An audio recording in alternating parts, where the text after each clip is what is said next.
and then I will be sharing the screen. Wait a second. A window. This one. This one. Share. Yes. Now it's good. Find. Perfect. Okay, it's 10 o'clock Oslo time. Welcome everyone who have joined us. Those who have joined us a little bit early could see that I was really stressed and I thought that the live stream is not happening, but it was happening. So it was a very funny moment of trying to find out what is happening, and then it was fine. Alison says it's working, so that was phew. I could relax because so many different scenarios in my head. Should we do this, or this? But it worked perfectly. So let's start. Thank you everyone for joining, for coming. I really I'm grateful for everyone. There are more than 200 people who said that they will be attending this digital live, and I'm very happy and honored and grateful for this. We will have it around 1 hour, a little bit more. Yes, so what this is the agenda. A little welcome and opening. Then I will give the word to Alison, who is my publisher. Then I will also have few my remarks about the book, and then we move to the Professor John Bessant. He wrote the foreword, for what I'm very grateful as well, and he will also do his reflections. And then I have endorsers, insights. Renata is traveling, and she will try to join, but if not, but we also have Janusz here, who will be also saying something then. And then I will talk about key takeaways from the book, and also at the end we will have questions and answers and closing. You can see the QR code, and today is a digital launch. Kindle version is launching today. It's out there in I think it's US, Europe, and the UK, and it's like 0.99 euros or pounds or dollars. So you can go with your phone and screen QR code and buy the book in the Kindle version. And if you don't have a Kindle, that's fine, because you can have an app on your iPhone or maybe other phones as well. So that's it. Yes. Yes. Let me see if I wanted to say anything else. This is it. Okay. So before Alison will say something, I would really take a moment to say really big thank you to Alison and the Practical Inspiration Publishing team. They have done a great job. They have created a wonderful community of authors, and I'm so grateful also for them and their support. And we are meeting every Friday, and we are helping each other and supporting. And this journey has been really, really wonderful, and I'm really grateful to be part of this wonderful environment. And the process has been very professional also. And very exciting and very, for me, nervous as well. So I'm very grateful for Alison, and I'm very glad that she's here, that she can say a little bit something about the book. And Alison, as Norwegian says, varsågod, eller here we go, welcome. Thank you, Barbara. Hello, everybody. And firstly, just huge congratulations to you, Barbara, because it's that milestone moment on the journey, and it represents years, as you say, of hard work and deep thinking and connecting with people and sitting down and capturing it all. My part in this began almost exactly a year ago when Barbara reached out to me. I think you'd seen a post of mine on LinkedIn, and you reached out and asked for a concept review, which is the way that people start publishing with us. And I looked back, Barbara, at my concept review. I think you'd written 7 out of 8 chapters at that point. And I wrote to you, and I thought it was a real compliment, but it must have landed in a real kind of like, ooh, way. I said, you have the bones of a really excellent book here. And I said also that your credibility was superb. It was off the chart.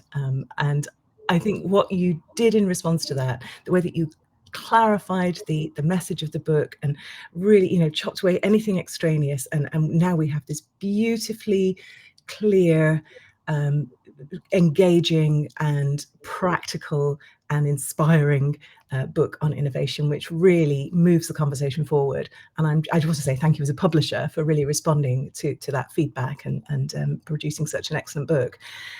The team, I have to say, have absolutely loved working with you. So you are one of Practical Inspiration's top favourite authors. You've just been so professional and warm and responsive the whole way through. So that makes our job so much easier. So thank you for that. It's been wonderful. And it's great to have had you there every Friday as part of the author community. That's been wonderful too. I wanted to now talk to everybody else and just say, look, this is one of the best books on innovation that I have ever read. It is absolutely superb.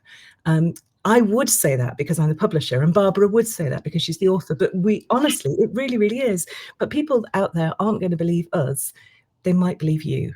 So what I would really ask each of you to do is read the book, engage with the book, enjoy it, use it, and don't leave it there. Please tell someone about it. And if you can leave a review on Amazon, Goodreads, or Waterstones, or whatever your sort of preferred, or bookshop.org, whatever your sort of favorite platform is, then that is worth absolute gold, because you have no skin in this game, and people will get to know the book because people like them, like you, recommend it to them, and that is absolutely gold. I did want to say one really exciting thing today, which I've just told Barbara about as well, which is that Get Abstract, which is the leading professional e-learning platform that abstracts the best of business books, has chosen Future Fit Innovation for promotion to their global corporate audience, which is a testament to just how valuable, timely, and excellent this book is. So congratulations on that, Barbara. Absolutely thrilled for you. It's really, really good news. I think that's pretty much everything that I wanted to say. So what I said was basically, congratulations, Barbara. Yay, everyone. Please read, enjoy the book, and leave a review. And let's help this book find its way into the world and really make a difference to organizations, because the capability to innovate at every level, individual, team, organization, that sort of DNA of capability of innovation is what every organization needs over the coming months, years ahead. That's me. Thank you so much, Alison, for this nice words. I'm really, really, really grateful. Thank you. And also this good news about the abstract. Oh, phew. Thank you. Okay. So so this is what we have been talking about, the three levels. Individuals, they make groups, and groups make organizations. And that was the whole point behind the whole the structure of the book. Because when I talk about innovation, and when I hear others, everyone is focusing on innovation processes or some frameworks like design thinking. But I was thinking, none of this will work if you don't have people supporting this. And people, they're individuals, and those individuals have their own, how to say it, barriers, fears, doubts, and they have to contribute this innovation process in different stages. They have to come up with ideas, they have to evaluate ideas, they have to implement them, they have to give feedback on them. And they make groups. When they work, they make formal and informal groups, and they discuss or not discuss ideas in these arrangements. And at the end, this all makes organizations. So so it was important for me that every leader or every organization that wants to be innovative for the long run, they have to think also on individuals and work with them before they start working with innovation process frameworks or any other innovation frameworks. They have to understand individuals and the groups they make and the higher context of everything in order to make innovation sustaining. So that was the focus of the book, to name the main barriers and also how to overcome those barriers in the book. So that was the main, and I'm very glad to hear that the book resonates with so many, and of course the most when I sent the draft, one of the first draft to Professor John Bessant, I was very nervous as well. And then I got this beautiful email from him said, yes, of course, I will just send it to me. And I couldn't believe, because I read his book, Managing Innovation, and it's a very thick book. It has lots of knowledge in it, and I love the book. And then having that person that was really kind of a role model, saying yes and believing in my book, it was an absolute honor. So, John, thank you for doing that. Thank you for believing in my book, and thank you for being here. And I leave the word to you. Varsågod. Well, thank you, Barbara. And hello, everyone. Can I first of all echo the congratulations, which I can see on the chat are coming in hard and fast. Well done, Barbara. I know what it's like writing books, and this must be a great moment, but a moment. So congratulations. But let me also, because I'm an Englishman and I live in a wet country, let me throw some cold water in for a moment. Splash. We've got too many books. Can I say that? I guarantee in 5 minutes, with a little help from AI, anyone can write a book about innovation. That's a problem. Not because innovation isn't hugely important, but because anyone or anything now can write something down. So what we actually need in this world of excess is clear voices with something to say that comes from the heart, that comes from experience, that has something to tell us. I think we're in a world these days where knowledge needs curating. It's like having a wonderful art gallery with the best pictures in the world, but they're just thrown in a heap and we've got to climb over them. We need people who can help curate that knowledge. And that's what I think you've done, Barbara. Congratulations. And it's why I was so comfortable, happy to write the foreword for the book. But maybe just can I draw out, the danger is I'll give a talk. I talk too much, so please switch me off if I run over time. But let me make just 3 very brief points, which for me came out of the book and which I think are worth highlighting. The first is I love the fitness metaphor. It's in the title, Future Fit, but that's a really important metaphor these days for thinking about innovation, because we've got a problem with the word. It's everywhere. Now, I'll give you 30 seconds on any company website. You hit the magic word: innovation, driving the business, innovation, taking the world forward, innovation, working for the customers. It's everywhere. And the risk is, with that word hanging everywhere, it kind of loses meaning. It just becomes a slogan. Yes, we believe in innovation. Okay, if we do, what do we do about it? And in a sense, it's like saying, oh, I want to be a better person on January the 1st. I make a New Year's resolution. I'm going to get fit. Well, it's not enough just to say it. We actually have to do it. And what I think you've given us, Barbara, is a great metaphor, but also a great book. It's like the guide in the gym to getting a bit more fit, getting in shape for innovation. So it's taking us beyond the slogan. I think what it's also doing is targeting. It's not just saying, hey, you've got to get better, get fit. It's saying, well, maybe it's your muscles in your arm, or maybe it's your leg muscle, focusing in on the key areas, challenging organizations. And perhaps I could say not just commercial organizations, this is just as applicable in not-for-profit, in the public sector, but it challenges organizations to think about where they're strong and well-developed and where they need to do some work. So it's targeted. And what I really like, and it's in the title again, it's a moving target. The world is uncertain. It's what I sometimes call the Red Queen world.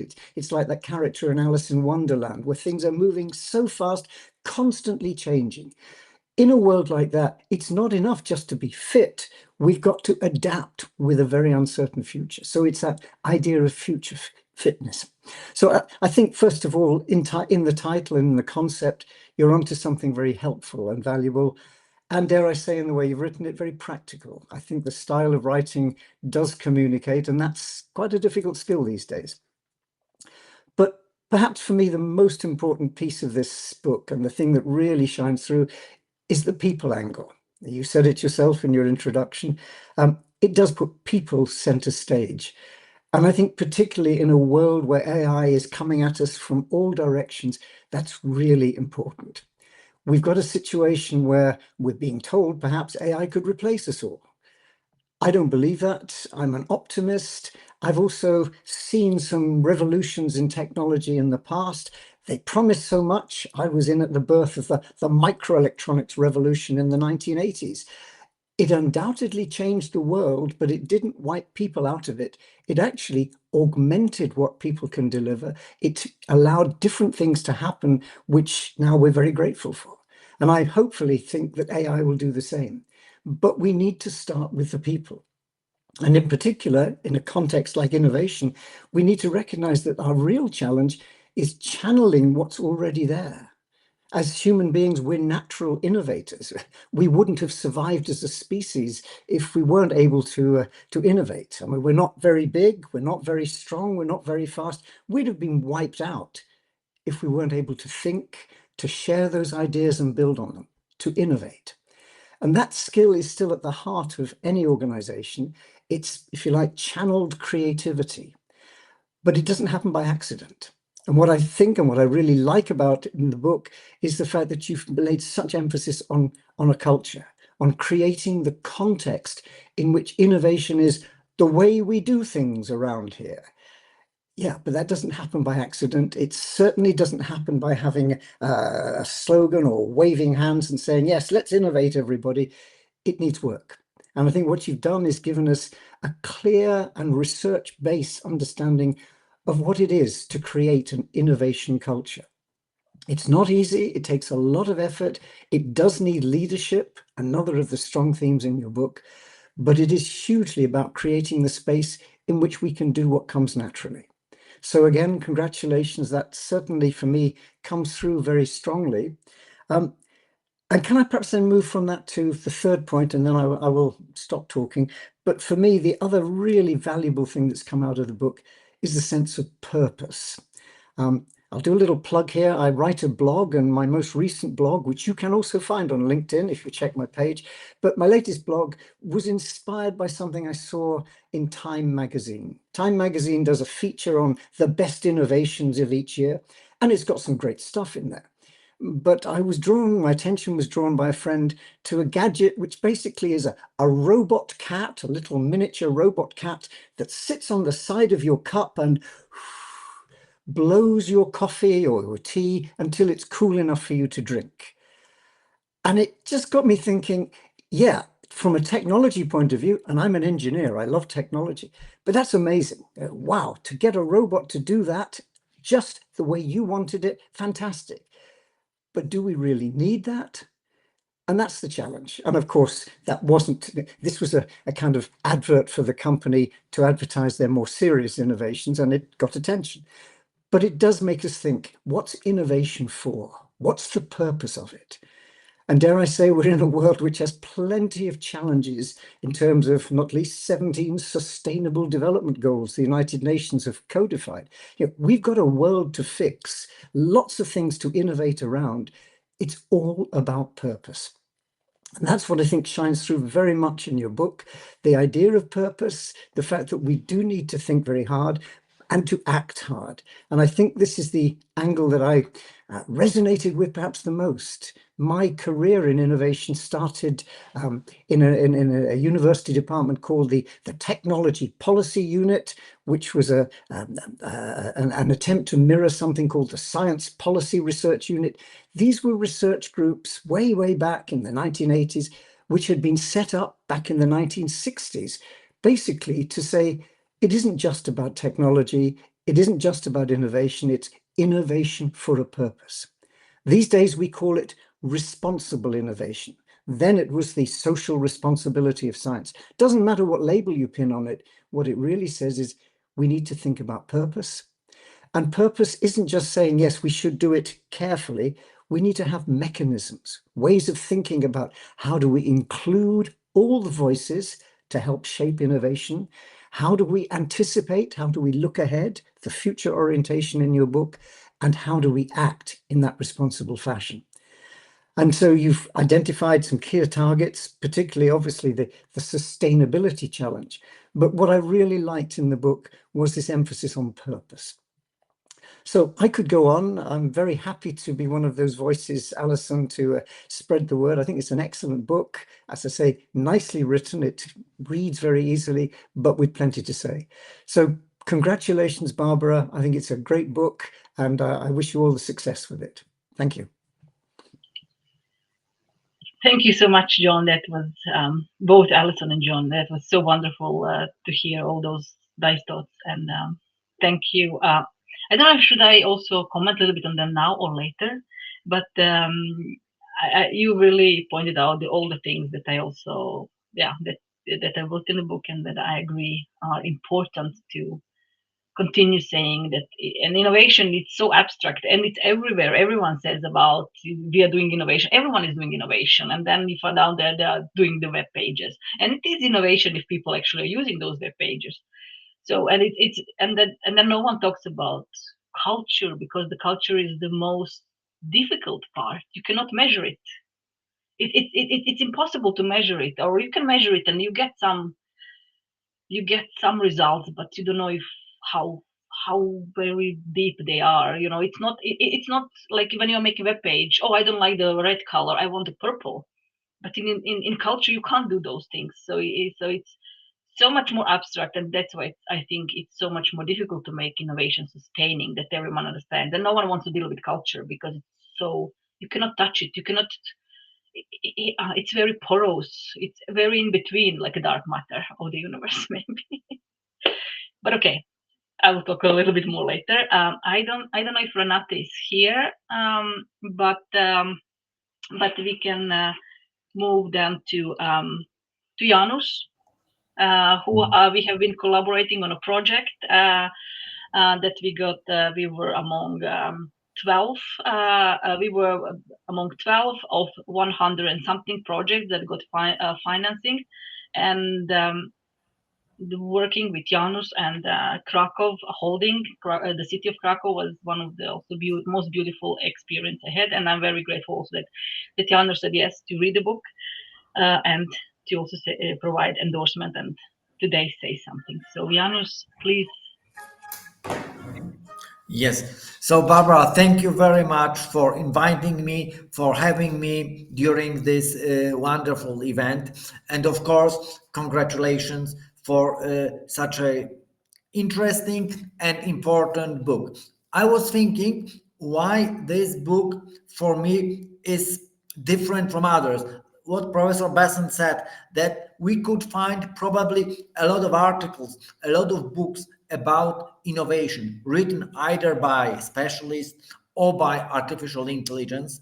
So what's so special for me in this book? And I think that I believe Barbara. I know Barbara. I used to work with her during our project, and I think it's the most important thing for me. While reading this book, I just believe Barbara. I believe her that's her experience, and she says some really very practical things.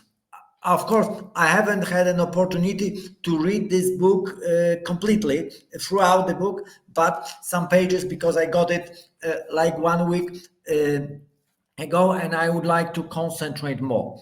I think that I would also be able to use it in my organization. I work for the public organization. We are the biggest communal holding in Poland, and also one of the biggest, I think, communal holdings in Europe. So the innovation in the public sphere is also very important, and I'm afraid that sometimes this public sphere lags behind innovation, and we must do something about it. So I hope and I'm sure that this book will be very important for me, and also I will try to maybe implement some things in my organization. And one funny thing, Barbara, when I travel, when I go, I'm always afraid of locking myself in a toilet. So when I started it, I had a great laugh, because it's my fear that I go and I lock myself and I can't go out. So Barbara, it's a funny thing, but when I started reading it, I realized that we had the same fear. So Barbara, thank you once again very much for inviting me. And thank you for writing this book. And I must say to you all that the project that we conducted with Barbara, I know Barbara, I think, quite well on this professional side. It was a great success, and it was thanks to Barbara and her Vinco company. So I could not only endorse the book, but first of all, I would like to endorse Barbara as a collaborator, as a professional, and as a human being. So thank you, Barbara, very much for writing this book. And I have it on my hand, and I will finish it as soon as possible, but with due attention. So thank you very much, Barbara. I will have to leave in a moment because I will travel with my CEO to the mayor of the city. We had a meeting with the mayor of the city of Krakow, but I am very happy that I could be here today. Thank you. Thank you very much, Janusz. Thank you for your nice words. And it was really, as I said, also wonderful to work with you. And I'm very glad that you had the opportunity to join us and that we had collaborated and that you enjoyed the book. Thank you very much. Thank you. Yes. So if you can just, mute. Yes, perfect. Okay. So this is the structure of the book. As you can see, it has 8 chapters. The first one is about what innovation really means, because everyone, as we talked earlier, everyone says that everything is innovation, and people are mixing innovation with invention and with creativity. So in the first chapter, I try to give some basics that we all have common understanding about some of the most important things, but not only definitions of those 3 terms: innovation, creativity, and I talk about innovation muscles, how it has to be built top down and bottom up. And then I go into those 3 levels, and I choose 2 topics for each of the levels, which I think are like, no, when people talk about innovation, they always talk about you should use this framework or this framework, and no one talks about barriers in innovation. But I wanted to had a step back and talk about things that can be barriers on the different levels, although they are all also can be opportunities. Creativity is a great opportunity, but also people are afraid they're not creative, and then creativity is not opportunity, then it's a burden. And so and then I have the last chapter, which kind of summarizes all this what's said previously, and also touches in the little bit more context of, are we actually more innovative when there is a crisis? Big versus small companies, and kind of closes the whole book. So that's the structure of the book. And yes, the book starts with the locked in the toilet, because this happened to me.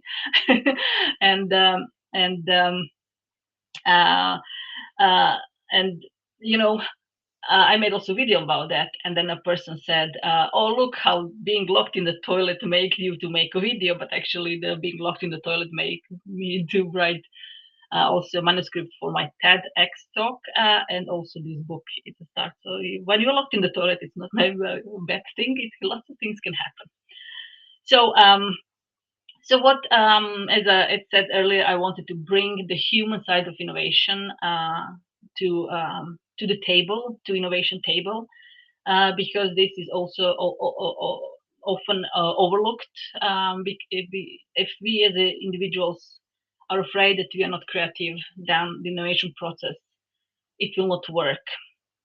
And I talk about creativity in the second chapter, and the different types of creativity we have, and we all are creative. And also, as John said, we have been innovating the whole manhood, the whole as we exist, because we wouldn't be here today. We are, and the same is with creativity.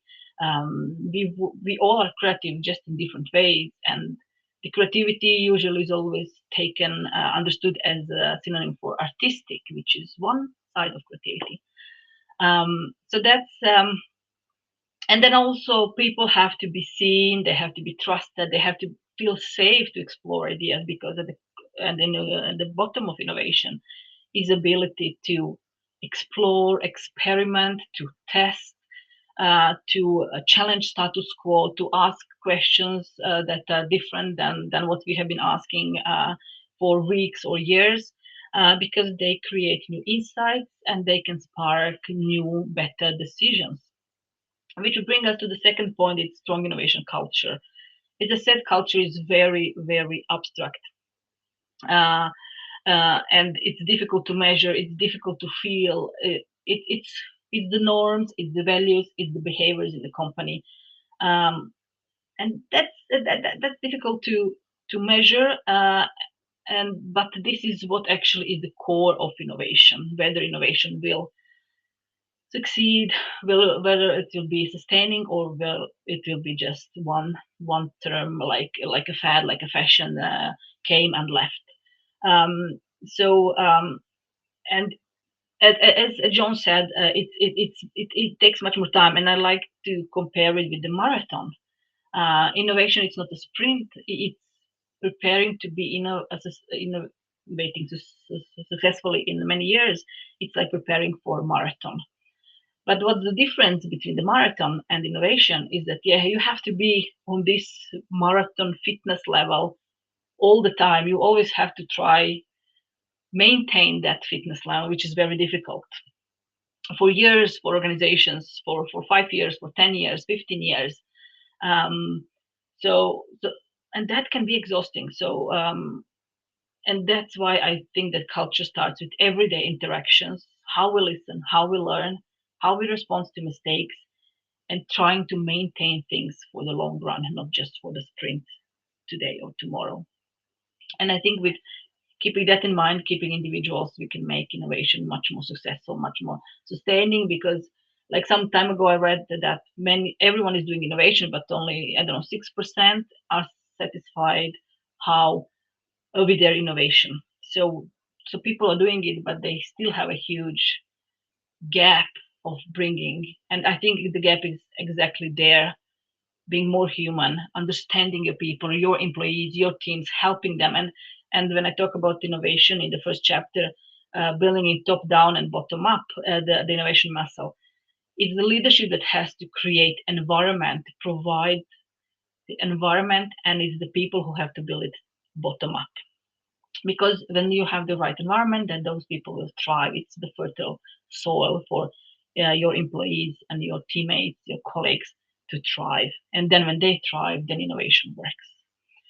And the last part is, of course, sustainability and technology. And there is lots about IE and sustainability being a burden. And that really hit me, because I don't think that sustainability is a burden. And when I was reading for all these chapters, and I read more than 60 scientific articles for each chapter almost, I found a Porter's hypothesis, which says that innovation sustainability is not a burden, bureaucratic burden. Of course it can be, but actually it helps with innovation. So I wanted to bring that to the light, and we have to look at sustainability as an enabler of innovation, not as a burden, because we have greater environmental climate challenges that we have to solve, that we have to work, and it's our responsibility to work for that. It's leaders, every leader has responsibility to take that more serious, not only to act for profit, but only act for the future, for future generations. And then again, we have technology and IEs today very used. And what strikes me the most, and I have someone very near my family, I like technology, I like to test it, to try it. And I have someone very near that doesn't have the same passion. And then I was thinking, imagine when you have 500 employees in your company, and they are all different. They all have different attitudes or affinity towards the technology. Some like it, some are like me, very curious, tested, but the majority maybe is not, maybe are skeptical. And then I was doing the research, writing this technology chapter, and find out that it can be part of personality and different things why we don't like those changes or those technological advancements. For some, it's too much energy, it's change. And you as a leader, you have to understand these things. You have to understand these people if you want to have, or your organization really be using technology as a driver for innovation. And if you don't understand that you have people who, it's not that they're lazy or it's just that different. You have as a leader, create an environment where you help them to be curious, to accept technology, and to dive into it. And also those that are very eager about it, because you can be as a leader, oh my God, this person is trying everything, it's too much effort on you as a leader. But that person has a high openness. They have this kind of opportunity, and then you should not judge that person negatively because it likes to experiment, but enable that person, let it go to really do what they need, because they will grow as well then. So I thought all this impact for every leader or every person that wants to create something better in their organization. I think those small aspects are important to know. And of course, leadership, as I said, it's about creating the right environment. You have to create the nurturing soil so that all those plants that you have plant in your company, that they actually thrive. And what I like to say, why diversity is important, because if we have 365 days a year, only sun, 30 degrees, perfect weather, like 30, 35 degrees, it only gets as a desert. But only when we have differences, when we have both the wind and the minus degrees and the plus degrees, and wind and rain and sunny days, then our garden really flourishes in something really magnificent.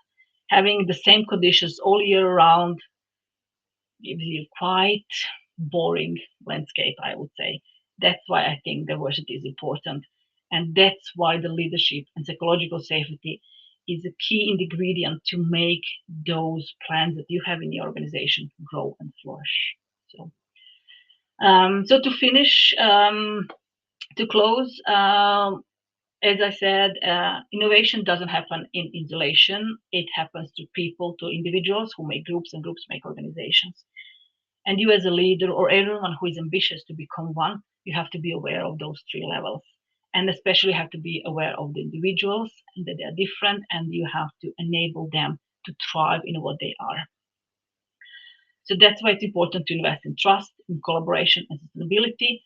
And then we can drive organizations that are future fit.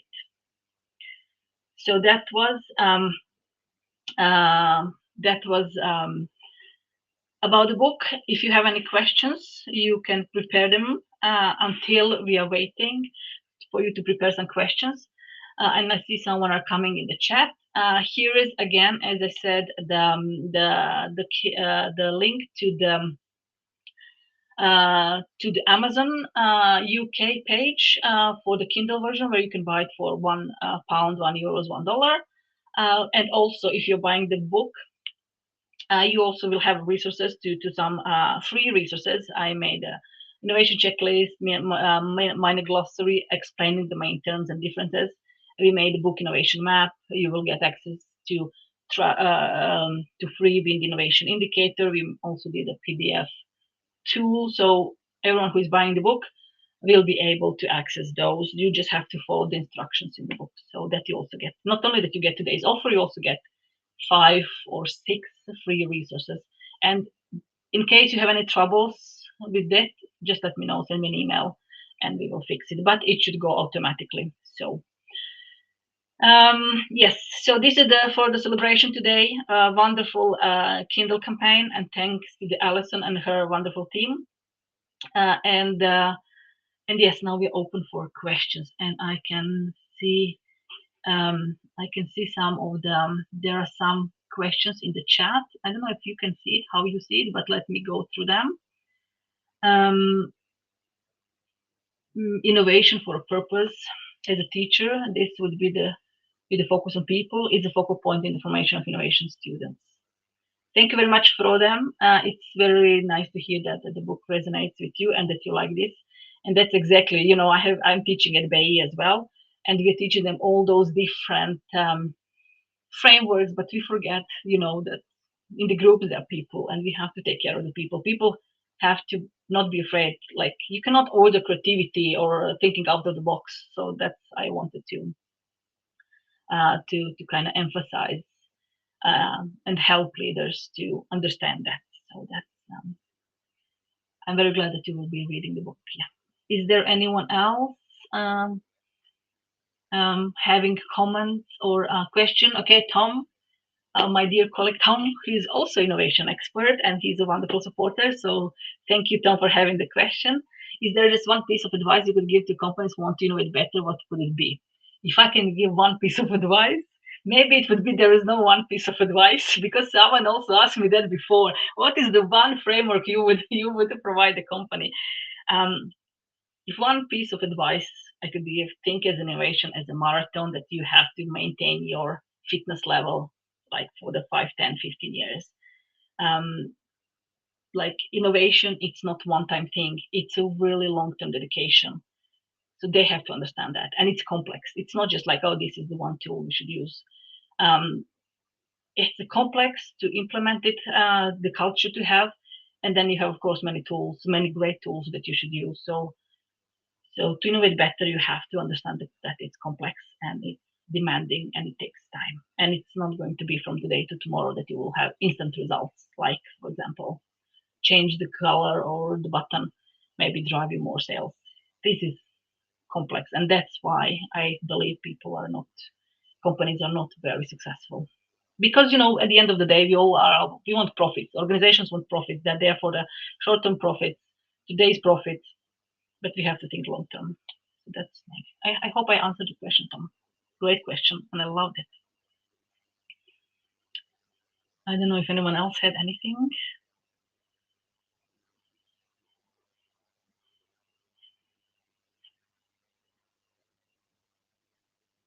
Since I don't see any more questions. Barbara, can Yes. I just take the opportunity to jump in? Yes, of course. Just because people may not be aware of how the Kindle store particularly works, and we've got an international group of people here. If you find yourself in the store which is not the one to which your Amazon account is registered, you won't be able to buy the Kindle book. So just take yourself off to your local Amazon store and search for the book there, find the Kindle book there. It just Amazon restricts the transmission of ebooks because of tax issues in different territories. The other thing I was going to say is that even if you have been personally gifted a copy of the print book by Barbara, in which case, well done, then if you buy the Kindle at this sort of laughably low price, what it does is really send the signal to Amazon that this is a popular book, that people are buying it. And it also means that when you leave your review, it will show as a verified review, which obviously just counts more in people's eyes as well. So just a couple of reasons to maybe dig deeper than you ideally would want to have to buy the Kindle book, but also to do it even if you feel you have the print and you don't particularly need the Kindle. Also, if you don't have a Kindle device, it doesn't matter. You can use the Kindle app on your laptop, on your phone, on your tablet, whatever. So just wanted to add those things. Sorry, Barbara. No, that's perfect, because I forget those small details that are very important, and I still feel uncomfortable selling my own book. Yes, that was important. So yes, as Alison said, it sends a signal to Amazon, and it's an important signal. We live in this world when those signals are important. So I would really appreciate £1, £1, $1, €1 is not a lot. So buy for you, maybe for a friend or someone, and give them the code that you get, because it says signals, and I really would appreciate the Amazon review. And again, as Alison said, it says signals that this is something that is relevant and can be interesting for a much wider audience. So yes. Carrie has asked, will the book be for students? And I just wanted to add, from a publishing perspective, that the book is available on VitalSource and CoreText and in ProQuest and in all the sort of library platforms as well. And we do marketing directly to lecturers. So if there's a particular module or a particular lecturer who you think would benefit from this as a sort of an inspection copy that they might want to put on their reading list, just let me know through Barbara and we'll reach out to them and send them a free inspection copy. Thank you. Yes, that's wonderful. And of course it is, because as I said, I read many scientific articles and I refer to the scientific articles in the book. So it's blending bonding, what is in English? It's mixture of my experience and my observations and the scientific literature. So absolutely, it can be textbook in a course. So and especially it can be both for psychology. And I have a friend that she said she was suggested for the course at psychology. The first chapter is about defining the main terms in innovation, and I think it explains very well the difference between all those three synonyms that are usually creativity, innovation, invention. But I also explain what does it mean to be innovative. Innovation as an outcome when you have product, services, or innovation as a process. I define those things. So and also, as I said, innovativeness versus innovation to capacity. So I think it should be, and it has all the needed to be a textbook. So yeah. Yes, good. Then I don't know if there are any more questions. So I guess we can round up and make this finish this session. And as I said, if you have any questions or anything, please feel free to contact me on LinkedIn or through my emails. And of course, please do buy a book, especially today for this great offer. And I would really appreciate Amazon review and or if you can spread the word, that means a lot. Thank you to my speakers, to John and Alison and Janusz. You really enriched the session, and also with everything related to the book. I really do appreciate everything you've done, and I'm very glad that you resonated with the book. Thank you, everyone, coming and joining, and I wish you everyone great Monday, great week, and yes, we continue with in-person launch tomorrow. Congratulations, Barbara. Thank you. It's been really fun to be part of. Thank you. Bye-bye. Congratulations. Bye.